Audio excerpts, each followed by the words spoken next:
Para vários tipos de vai que, conte com o Grupo Bradesco Seguros. Bradesco Seguros, com você sempre.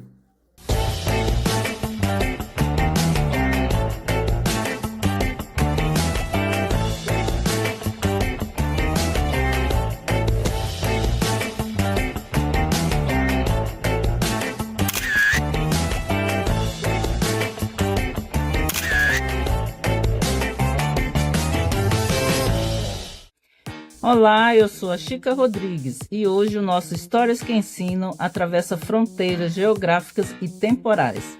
Nossa pauta de hoje é de uma densidade rara. Vamos conhecer a trajetória de Palmira Gonçalves de Jesus.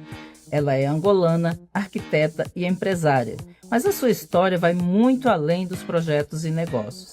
Palmira traz na pele e na memória as marcas de quem lutou na guerra de seu país, transformando resiliência em fundamento para sua visão de mundo. E esse episódio tem um tempero especial. Enquanto eu estou aqui nos nossos estúdios, a minha parceira Cristiane Linhares, em um momento de pausa e férias, encontrou Palmira em Istambul, na Turquia. E foi lá, entre o encontro do Oriente com o Ocidente, que elas mergulharam em uma conversa profunda sobre família, amizade e a essência de viver em Angola. Preparem-se para um relato que é pura arquitetura de vida. Com vocês, Palmira Gonçalves de Jesus.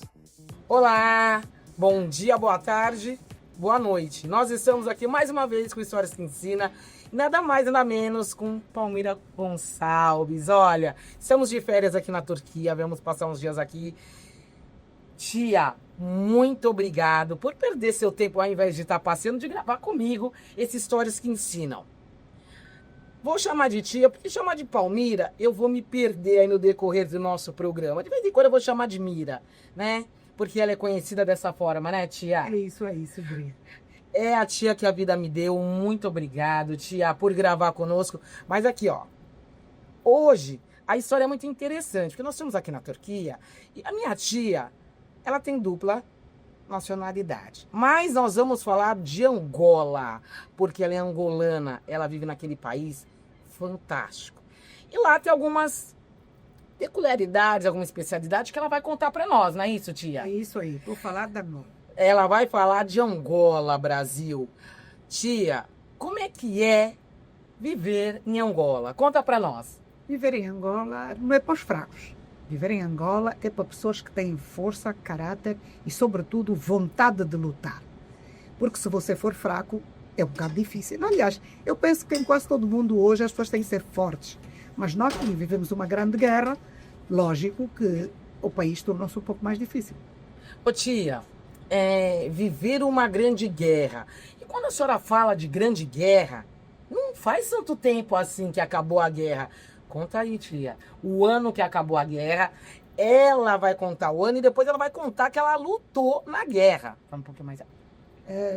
Nós terminamos a guerra em Angola em 1992. Que eu, 92? Em 92 tivemos uma pausa, não foi o término da guerra, porque em 2002, sim, deu-se o último tiro contra os nossos irmãos, porque era uma luta, como é que se diz? Era uma luta tribal, interna entre irmãos, tia. Entre angolanos, sim. Ô tia, mas quando a gente fala de guerra, olha que interessante, nós entendemos que a guerra só é contra outro país, outros países, mas tia, vamos lá. Até 1975, a guerra era tribal ou era entre outros países? Conta pra nós. A guerra era contra o colonialismo português, porque Angola só se tornou independente depois de 1975. Nós éramos um país colonizado por Portugal.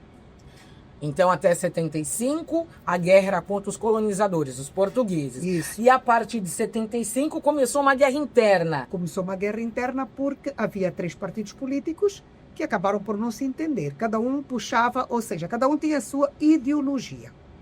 E a gente teve que respeitar a ideologia. Como não aceitavam governar somente um, partiu-se então por uma guerra praticamente tribal. Havia o partido que governava o norte, o que governava o sul, e o grande partido que venceu as eleições e que proclamou a independência, porque nesta altura não havia eleições, que era o MPLA, que governa há 50 anos o país. Tia, como é que é acordar e se deparar na TV, nos programas com nossos pares, com as pessoas da mesma cor, é isso que eu quero dizer. Todos os dias acordar. Qual que é a sensação? A sensação de liberdade, de conquista, principalmente para nós, é uma sensação de conquista. Atingimos um patamar, porque o país era nosso, né? O país era nosso e nós vivíamos acuados, porque as escolas eram limitadas naquela altura, os empregos eram limitados. Quem conhece a história da África sabe que os pretos eram tratados como indígenas, muitas vezes nem documentos tinham. E hoje não, nós temos bilhete de identidade, passaporte, podemos viajar, podemos fazer o que todo mundo fazia e nós não fazíamos, né? Tia, a senhora fala isso para mim, me causa um pouco, até vou perguntar, não é ignorância, mas assim, quando a senhora fala podemos ter passaporte, podemos viajar, até que ano que vocês não podiam ter documentos? 1977, por aí. Até 77 Até vocês não 77, podiam ter a gente- documentos? Não, em 1975, quando se deu a independência, saiu o primeiro, nós podíamos ter documentos, mas os nossos documentos eram todos portugueses. Todo mundo era português até 1975, que foi em novembro que se proclamou a independência de Angola. A partir daí, começou-se a tratar, ou seja, o bilhete de identidade, que vocês chamam RG no Brasil, já como angolanos. Nossa, então até 75, quem nascesse em Angola era português? Completamente português. Tia, e assim, a senhora está falando disso e a senhora entende bem disso. Era português, mas podia entrar em Portugal normalmente? Tinha dupla cidadania ou não? Não, éramos considerados portugueses, não havia necessidade de termos dupla cidadania, porque nós éramos uma colônia portuguesa. E quem ia para Portugal? Quem ia para Portugal eram os funcionários públicos, que já eram chamados de assimilados, que tinham um certo nível dentro do funcionalismo público, que iam de férias graciosas, as famosas férias graciosas, que iam de barco, que eram 30 dias, 45 dias. Porque todo o resto da população de Angola não tinha esse direito, nem tinha essa oportunidade. Tia, como é que é lutar na guerra? Gente, a gente fala assim, lutar na guerra, parece que é coisa do passado. Mas Ela lutou na guerra. Eu quero que a senhora conte dessa luta da guerra e depois a senhora vai contar da guerra quem desistiu. Como é que foi lutar na guerra, tia? olha, em 1974, quando se dá o 25 de abril, que é a guerra dos escravos, a gente não pode fugir à grande realidade. Dá-se a liberdade dos escravos, que foi a luta dos cravos vermelhos. Foi 25 de abril em Portugal. Aí as colónias portuguesas deram o seu grito de liberdade. E foi uma altura em que, lógico, vieram todos os partidos políticos para a cidade capital, cada um com a sua ideologia, e foi a altura em que a juventude em massa, na altura eu estudava no liceu, aderiu a um dos partidos, que no caso foi o MPLA. E foi uma adesão de quase toda a juventude. Porque havia necessidade, pois outros partidos políticos, quando entraram, havia muito racismo. Eles diziam muitas vezes, porque eu vou usar um termo que para nós é pejorativo, dizer mulata, porque mulata vem de mula, mas é o nome que nos chamam em Angola. Filha do colono, mulata. E nós, o único partido que nos dava segurança naquela altura, porque tinha todas as cores dentro do partido, independentemente de ser branco, de ser negro mais claro como eu, ou negro mais do último tom, era todo mundo do MPLA. Tia, era mais A inclusivo. minha cor, negra, ainda não sou do último tom lá. Como é que é essa diferença lá?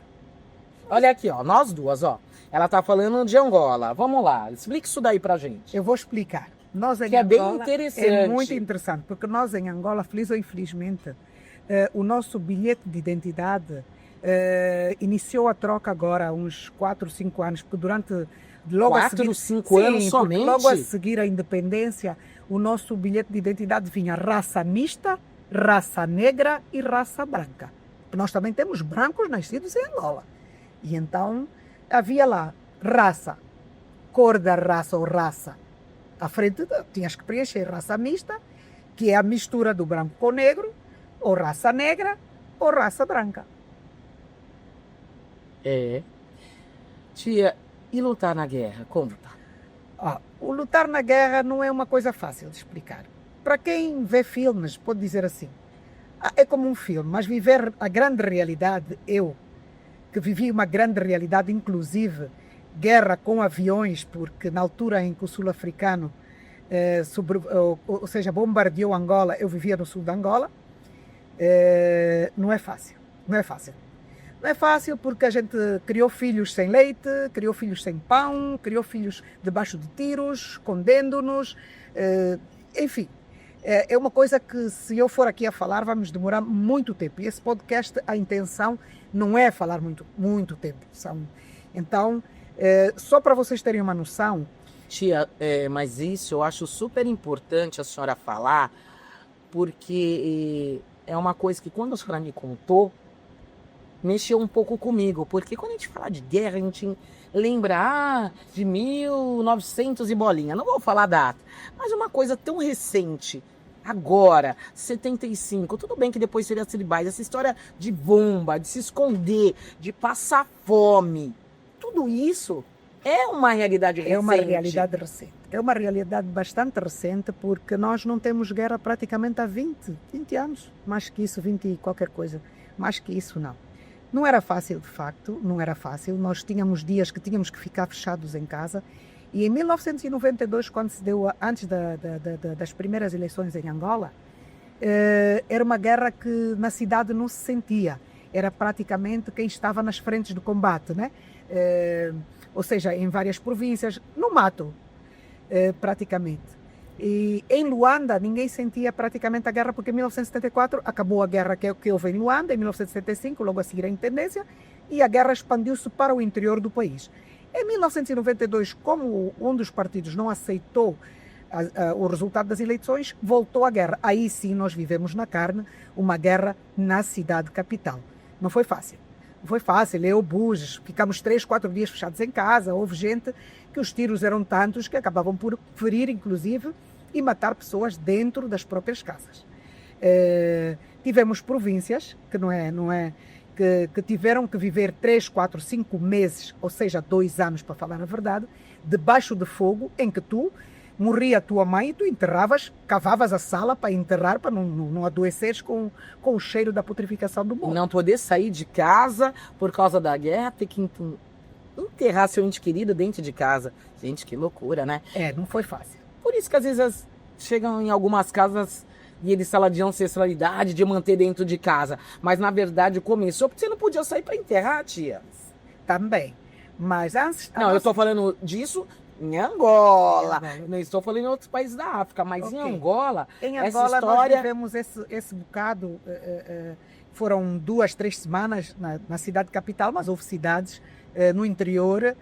O Bié, por exemplo, teve sitiado 2 anos em que de guerra. Que você não podia sair de casa? Em que a comida vinha de paraquedas para cair no local onde estavam as Forças Armadas Defensoras do governo para poder distribuir pela população. E tinhas que comer o que aparecia. Se era erva, se era milho, era milho, mas... Era o que dava, né? É o que dava. Palmira, vou chamar de Palmira agora, porque Palmira foi tropa. Vou parar de chamar de tia, porque tia, né, é fora da tropa. Palmira foi tropa. Fui da Organização da Mulher Angolana. Foi da Organização da Mulher Angolana. Palmira atualmente é empresária em Angola. Palmira, viver todo esse cenário, hoje com 60 a mais, eu vou dar boa, não vou falar a idade da tia, mas assim, viver todo esse cenário, guerra, partido, se decepcionar também com o partido político no país, não vamos entrar, né? Mas, porque às vezes você acredita no ideal e o partido te passa aquilo, né? E depois a realidade é outra, né? E ser empresária. Faz um pequeno resumo aí desse... Porque, na verdade, são conflitos, né? Na verdade, de épocas, né? É assim. E outra, e ser mãe e criar filhos. Como é que é? E hoje ela já é bisavó, né? Mas como é que é toda essa situação, né? Conforme eu disse no início, em 1974 deu-se a liberdade e aí nós engrenamos para o MPLA, que era o governo, ou que era o partido que os jovens se identificavam na altura. Fizemos os grandes cursos, todo mundo fugiu para o CIR, todo mundo fez curso de arma, todo mundo foi lutar por alguma coisa. A minha principal luta era principalmente pelos direitos das mulheres. As mulheres não eram tidas nem achadas. Então, eu enquadrei-me na Organização da Mulher Angolana. Hoje, Angola não ou seja, não tinha voz nenhuma no parlamento, não tinha lugares de cargo de chefia. Não tinha, As mulheres? não tinham nada disso. As mulheres eram nada. Eram zero. Na nossa cultura eram zero. Aliás, porque nós temos uma cultura que ainda hoje existe, que um homem pode ter mais que uma mulher. Tia, opa, paralelo. Uma cultura machista, né? Não vou falar isso de outras mulheres, que nós já sabemos dessa história. Mas como é que é viver essa cultura machista? Não é só por causa de outras mulheres que eu digo. Porque em Angola o homem é machista. Como é que é viver essa cultura para uma mulher moderna? Não é fácil. Não é fácil porque ainda hoje, na nossa cultura, existem mulheres que a família exige, né? Exige um pagamento, ou seja, um dote. Quando tu és levada pelo marido, pelo namorado, no pedido tens de ter... Exigem N coisas para levar a mulher. E este homem leva-te a ti, mas se entretanto tiver que ter outra mulher, ele pode ter, porque é uma coisa cultural.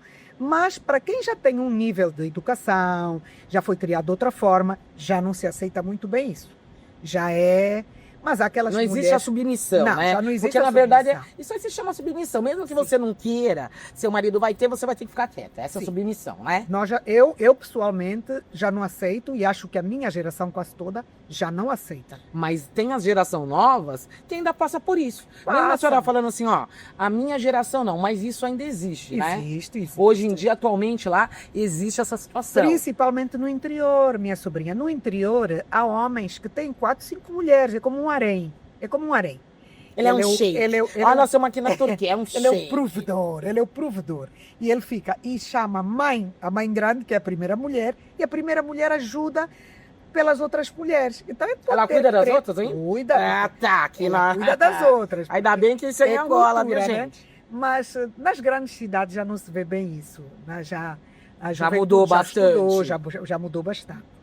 Isto em relação à cultura. Mas eu estava a falar sobre os direitos das mulheres. Hoje nós somos um país em que temos mais de 40%, ou seja, 45% das mulheres em cargos de direção.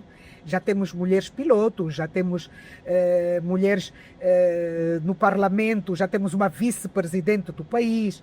Então, para mim essa luta foi muito importante, principalmente para lutar pelos direitos de família, porque o homem fazia filhos e não registava, nós tínhamos filhos incógnitos sem registro, e hoje é proibido um filho nascer sem registro, sem nome do pai. Isso é no Brasil, antigamente já usava um nome muito vulgar, né? Nome que causa repulsa. Lá no Brasil usava filho bastardo, que era filho fora do casamento. Na Angola, como é que o nome que vocês davam? Nós em Angola, o filho que não é registrado pelo pai é filho incógnito.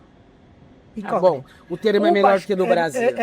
Hoje, quem dá o nome de filho bastardo são as senhoras casadas que, por qualquer razão, o marido faz um filho fora do casamento, ela usa essa expressão. Mas ainda é utilizado? Mas usam. Porque no Brasil é proibido hoje em dia. Essa expressão começou a ser usada quando nós também começamos a ver novelas. As novelas brasileiras? As novelas brasileiras. Então as novelas brasileiras? Esse nome não existia. Não existia. Em Angola era o filho fora do casamento, era o filho incógnito, porque o casamento, um homem casado, não lhe era permitido registrar um filho fora do casamento. A lei colonial não permitia isso. A não ser que a mulher casada autorizasse por escrito que ele registrasse esse filho. Então o filho era incógnito. Tia, como é que é ser empresária em Angola? É maravilhoso. Eu hoje sinto-me muito bem por ser empresária, consigo ter vontade própria, e só o simples facto de ter a minha independência económica, porque eu acho que é uma luta que todas as mulheres devem ter, ser independentes economicamente e atingir um patamar em que tu olhas de igual para igual aquele machismo que ainda existe em Angola. Tia, quando eu digo ser empresária na Angola, porque Angola, mesmo nos dias de hoje, ela tem muitas deficiências, tia. Sabe por quê? Eu estive em Angola, tive o prazer de estar algumas vezes em Angola, inclusive com a tia, e aí eu vejo, tem deficiência de saneamento básico, o Brasil existe, mas em Angola eu vejo que o governo, vou falar de governo, não vou atacar ninguém, eles não se empenham para melhorar isso na população toda. Isso tem sido uma luta muito, muito grande da nossa parte. Eu estou tocando nesse assunto, porque assim, é uma coisa que eu acho um absurdo, porque assim, no Brasil, só para explicar, né? nas periferias, nos lugares bem mais afastados, não tem saneamento básico. Mas em Angola a gente vê regiões centrais também, que eles não estão nem aí. Isso é uma realidade, mas o primordial da Angola, para além de não ter saneamento básico, nós não temos água, não temos luz canalizada, na maior parte dos bairros. Não estou a falar somente da periferia. No geral, é isso? No seu geral, tu tens de ter um tanque e comprares água, vem uma cisterna, deixa-te água. Por exemplo, é um bem de primeira necessidade em Angola tu teres um gerador, porque as faltas de luz são constantes. Tu podes ficar uma semana, 2 semanas, 3, 4 dias, dependendo. Assim como em todo mundo tem direito à internet, e a nossa internet é um pingo-pingo. Bem Agora, necessário. imagina um empresário. Bem necessário. A energia, a luz para trabalhar. Olha o que ela está dizendo, se ela não tiver um gerador na residência dela, ou se as pessoas não tiverem um gerador, eles podem ficar no dia de hoje, né, que eu digo, nos tempos de hoje, sem energia, tia. Sim, sem energia uma semana. Depende, 2 dias, 3 dias, mas que... Ou até mais, ou mais, ou mais. O governo não dá, ou as empresas que estão lá não cedem isso. Mesmo pagando, né, tia? Mesmo pagando, sim. Tia, e essa história da internet aí? Explica pra gente como é que funciona. A internet é mais difícil. Agora imagina você como empresária, que institucionalizamos o país inteiro, tudo agora é para pagar por RUPs, ou seja, na internet com código de barras.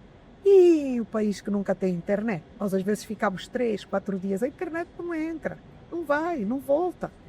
Principalmente nas casas das pessoas, e é um balúrdio de dinheiro que tu pagas pelo telefone. E o mais chato é mesmo isso, é tu não teres internet, acesso à internet. Podes ficar um dia que todo mundo diz, hoje a internet hoje foi. A internet, chegas ao banco, sem sistema. Chegas para pagar uma coisa, não tem sistema. É difícil, muito difícil ser empresário em Angola. Por isso que eu disse no início da entrevista que para viveres em Angola tens de ser guerreira. Tens que ter força. Ter força, porque não é para os fracos. A senhora falou, não tem energia para pagar a conta. Vai no banco, não pode. Paga juros? Curiosidade. E aí, essa parte? Ué, se o sistema não te oferece condições, como é que funciona isso? Pagas com multa se passou o teu dia, porque eles dão-te um mês. Neste um mês, se houver luz e internet, tu tens que pagar. Se não pagar, vais pagar multa, lógico. Mas eles te dão um prazo, dão então. Um prazo para pagar. Então tá. Então se atrasar alguns dias não tem problema, não mas tem dentro problema. de 30 mas dentro dias... de 30 dias, pois obrigado a pagar então os eles teus dão impostos. alguma flexibilidade. Eu achei que era ali ferro e fogo, não pagou. Não. Tia, histórias que ensinam. Uma passagem da sua vida que te marcou. Foi a pior passagem é tu teres um filho doente e não teres um hospital para socorro. Esta foi a coisa que mais me marcou. Só para lembrar que aprendi a gostar de São Paulo devido a uma situação de doença, com o meu filho mais novo, e hoje vivo praticamente em São Paulo há mais de 20 anos, onde conheci esta linda, maravilhosa sobrinha. Sou eu, vejo. Que amo de paixão e que não tenho palavras. Tia, mas o que você diria para essas pessoas novas que moram no Brasil, que moram em Angola? Porque esse programa vai passar em Angola, que a tia vai levar para lá. O que você diria uma palavra de incentivo? Porque, além de empresária, a senhora é arquiteta. A senhora é uma mulher futurista. Que palavra de incentivo que a senhora diria para as pessoas de hoje, uma mulher que lutou na guerra, que viveu na guerra até pouco tempo? Para nunca porem no seu vocabulário, o verbo desisto. Desistir. Desistir é para os fracos. Uma pessoa forte vai à luta todos os dias. Acorda e diz obrigado. Eu acordei, porque há pessoas que não acordam. Então esse é o meu incentivo. Não usar o verbo eu desisto, tu desistes. Não. Eu vou à luta. Eu vou lutar para conseguir atingir os meus objetivos. Porque só assim é que tu consegues atingir aquilo que tu queres. Lutando, conquistando todos os dias um pouco mais para poderes chegar ao patamar que tu queres.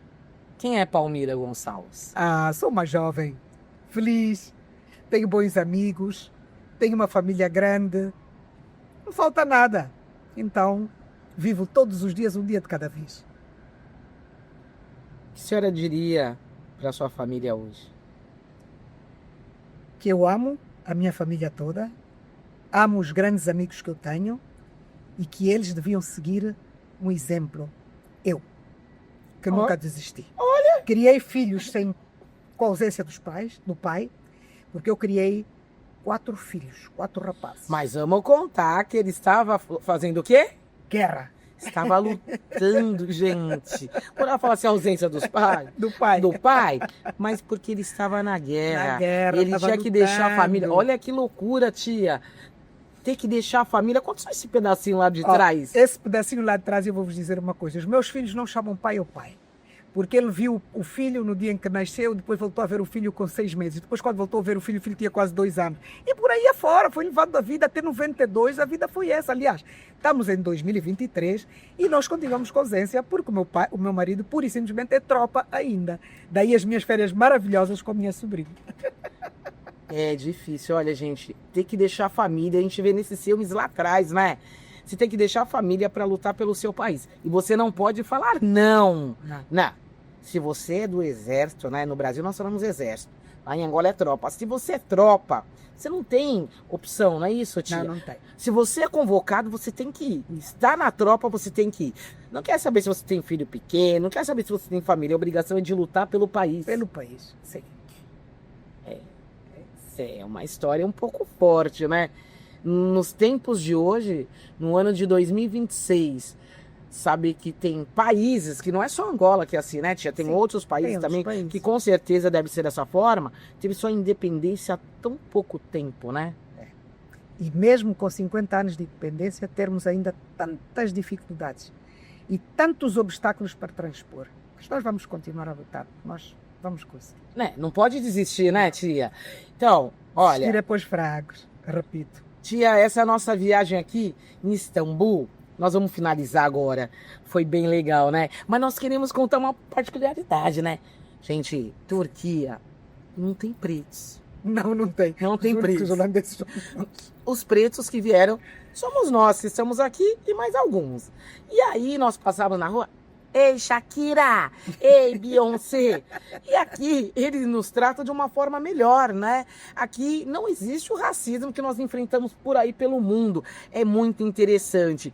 Aqui nós passamos em vários lugares que tem aquele detector de metal. Nós pretos passamos. Aí quando aparece uma pi, pi, pi, a gente já olha. É complicado. E aí é com eles, né? Então, agora, né? Hoje nós estamos em Istambul, fomos para vários lugares, Capadócia, algumas cidades por aí que nós andamos. E foi muito interessante ver tudo isso, né, tia?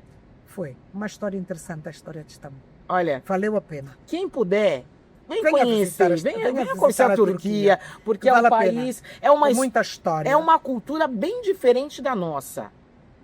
Mas é uma coisa interessante. Então, olha, Vale a pena. para vocês, vamos lá, curtam, dê um like, sigam Histórias que Ensina. Estamos esperando vocês. Beijo. Que aula de humanidade acabamos de receber. Ouvir Palmira é entender que as grandes estruturas, sejam elas edifícios ou empresas, só se sustentam se tiverem como alicerce a família e os amigos. A experiência de guerra e a vivência em Angola que ela compartilhou conosco hoje são lições de que o verdadeiro sucesso é a capacidade de reconstruir-se, não importa o cenário. Agradeço imensamente a Cristiane Linhares por esse olhar atento, mesmo em suas férias na Turquia, trazendo esse conteúdo de valor inestimável para a nossa rede. Se essa história também ensinou algo a você hoje, não deixe de fortalecer nossa comunidade. Curta este vídeo e inscreva-se no canal. Seu engajamento é o que nos permite continuar cruzando o mundo para trazer vozes que inspiram e transformam. E queremos agradecer ao grupo Bradesco Seguros que patrocina nosso Histórias que Ensinam. Até o próximo episódio.